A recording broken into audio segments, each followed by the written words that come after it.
What are we all searching for? Question that I've asked myself many a times, and I know a lot of people have too. And even if you've not asked the question, no doubt you sat here now listening to this with a little deep sense of wanting more, or at least feeling you want a deeper connection to something, someone, or at least feel like you are worth more and there is more to what you're experiencing.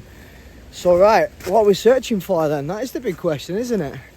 I truly believe what we are searching for, we have already found. It is us. We are searching for ourselves, our truest selves. We're searching for a soul connection with self.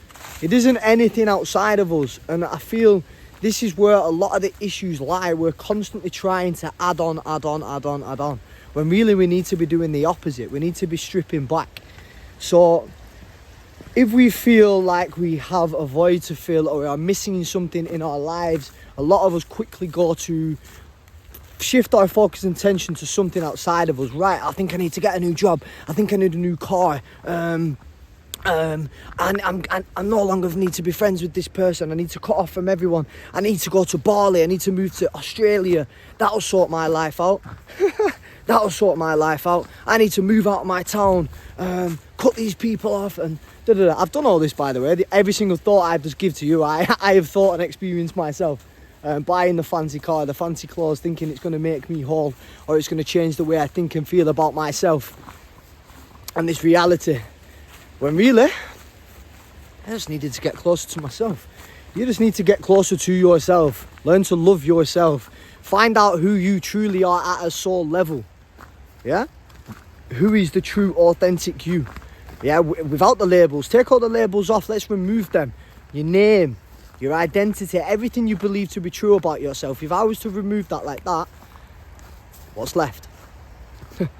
Well, if you are, to answer your question, what's left is you. The true you, your soul. Alright? And your soul has lived many lives. And the closer you get to your soul, the more information and wisdom you get. And what you realise is it's already there. Everything you're searching for is already there for you. It's just waiting to be accessed. It's crying out for you. Every single day it's screaming out to you to get closer to it. So, well, a lot of my issues have stemmed, in fact, all of my issues have stemmed from running away from this part of myself. Not confronting it through the wounds of childhood. A wounded little boy that's lived inside me has always been screaming out to me for attention. And wanting to be recognised, or just wanting to be loved, wanting to feel safe, wanting to feel heard. And I've neglected that part of me. I was scared to confront that, scared to sit with it, scared to feel love. That's what it is, scared to feel love, scared to be vulnerable.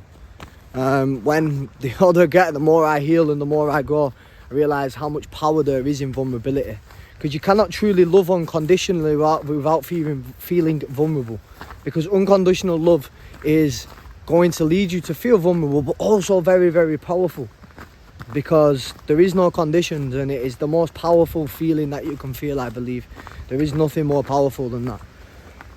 That is true divine source energy. That is God energy inside you. And you are going to be it's the ego mind that limits you from connecting to this part of yourself. All these programs and conditions that have been conditioned to you from society stopping you getting in touch with your true self. So I'm going to give you some tips on how you can do that, or at least how I've done that and what's worked for me. Firstly, ask questions, challenge absolutely fucking everything. Don't just accept something at face value. Challenge it, question it. And it's even things about yourself. I am constantly asking questions about myself. Okay, I thought that. Well, why did I think that? Why did I act that way? Why do I believe that? What's that? Does that serve me? Is that me? Where's that thought coming from? Is that my ego mind, or is that my internal soul? Is that my higher self giving me that message? Constantly trying to get in tune, more in tuning into your frequency. That's all you're doing by taking these limiting beliefs off and trying to tap in a little bit closer every single time and listen to where these voices and these thoughts are coming from. You're always tuning a little bit more into your frequency and your true self, your true higher authentic self, where there is no limitations. You can have everything you want in this 3D reality once you tap into that power and that wisdom. So another method is meditation, just being at one, just trying to be still, quiet the mind and tap into this flow of energy. Meditation is a practice. It's not something that you could just, well, you may be able to get a good experience first time round, but for me, my experience, it took me about 3 years to actually start seeing, or at least tapping into this deep energy and starting to really feel that creator, that power, that source. And tap into myself as well, allowing myself to actually shut off and just surrender to that stillness and not having to do anything in that moment. That's the difficult part, because our brains are constantly on overdrive trying to look for the next thing.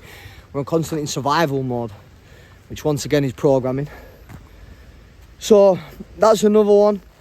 If you want to know the fastest and the easiest way, is psychedelics. That's from my experience.